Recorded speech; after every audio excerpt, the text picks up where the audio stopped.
नमस्कार। अभी आप देख रहे हैं घोपा घोप मीडिया। हम पहुंचे हैं अभी एक गांव में जहां पे देवर भौजाई में ठेहुन छिलवा घटना घट गया है। तो इन्हीं के मुखार बिंदु से हम सुनना चाहते हैं ये घटना कब घटा और कैसे कैसे घटा। अरे तोहरा मरद संगे पटे ना पटरी जान कोई नी बाहर ते बड़ी सत भतरी चुप रहो ना तो धक के मलको तुर तोहरा मरद संगे पटे ना पटरी जान कोई नी बाहर ते बड़ी सत भतरी। लोग गरीबानी की करो रोग नहीं सहे। साफ सुथरा बात बताओ। एक सेकंड, साफ सुथरा बात बताओ कि तू पति के साथ रहबू कि देवर के साथ रहबू? हम देवर साथ रहें। हम देवर साथे रहे, देवर साथे रहे, देवर साथे रहे, देवर साथे रहे, देवर साथे रहे, देवर साथे रहे। म्यूजिक बाय विकेश भोजपुरिया।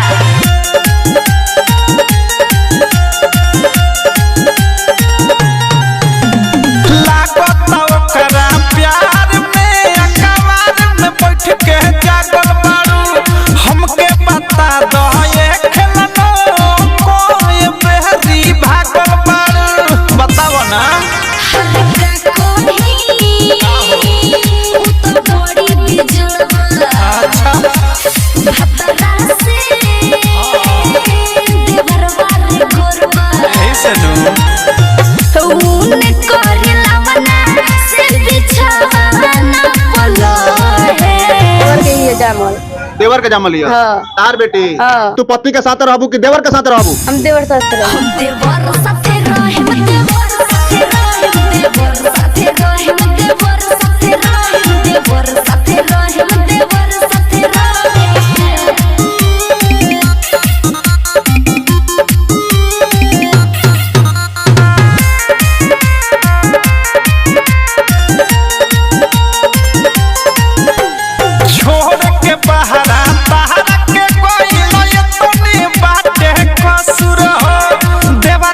जदी भातार बनैबू त भातारा पानी का भसुर हो।